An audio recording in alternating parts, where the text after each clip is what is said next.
پردہ۔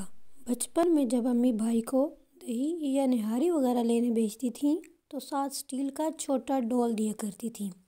کہتی تھیں ایک تو شاپنگ بیگ کے جراثیم نہیں لگتے، دوسرا کھانے پینے کی چیزیں اس طرح نمائش کر کے نہیں لاتے، پردہ رکھتے ہیں۔ روٹی لینے بھیجتی تھیں تو ساتھ دسترخوان دیا کرتی تھیں، وجہ پھر وہی کہ اخبار یا کاغذ کے جراثیم نہ لگیں اور پردہ بھی رہے۔ وہ کہتی تھیں یوں شاپر میں روٹی لانے سے روٹی کی بے ادبی ہوتی ہے اور روٹی کا پردہ بھی نہیں رہتا۔ گھر کا سودا سلف لانے کے لیے کپڑے کے تھیلے سیے جاتے تھے تاکہ سودا سلف عزت سے گھر لایا جا سکے۔ محلے داروں کے گھر، حتیٰ کہ ایک ہی گھر کے مختلف حصوں میں رہنے والے افراد ایک دوسرے کو کھانا بیچتے تو خوان کو خوان پوش سے ڈھک دیا کرتے تھے۔ اب نام لو تو پہلے خوان پوش کا ہی مطلب سمجھانا پڑے گا۔ یہی پردہ آئینے پر بھی ڈالا جاتا تھا۔ امی کا کہنا یہ تھا کہ آتے جاتے آئینے پر نظر نہیں پڑنی چاہیے، اس سے خود پسندی پیدا ہوتی ہے۔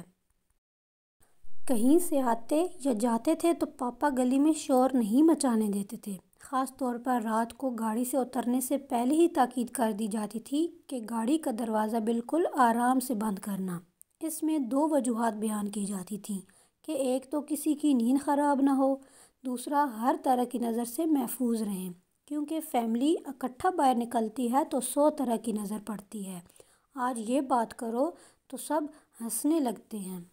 مزید ذکر کروں تو جب نانی کے گھر جاتے تھے تو ان کے دروازے پر پردہ ڈلا ہوا ہوتا تھا۔ میں نانی سے کہتی کہ اس سے اچھے بھلے دروازے کی شو خراب ہو جاتی ہے، تو وہ کہتی تھیں اس سے گھر کا پردہ ہو جاتا ہے، ورنہ دروازہ کھولتے ہی باہر والے کی سین میں بیٹھے افراد پر نظر پڑ جاتی ہے۔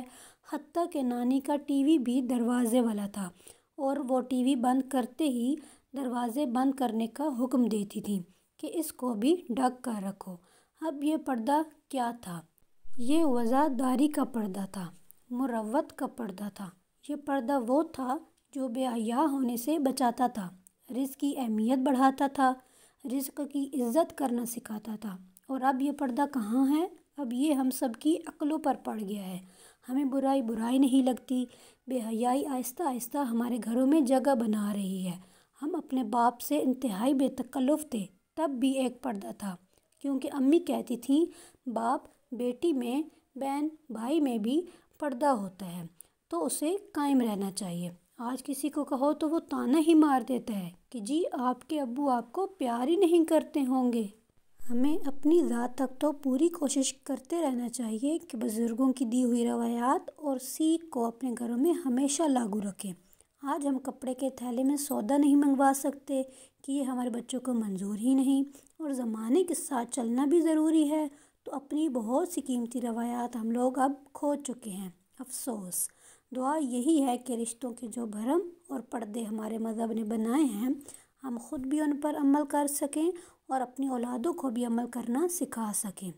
اس پیغام کو دوسروں تک پہنچائیں، ہو سکتا ہے اللہ تعالیٰ کسی کی زندگی کو آپ کے ذریعے بدل دے۔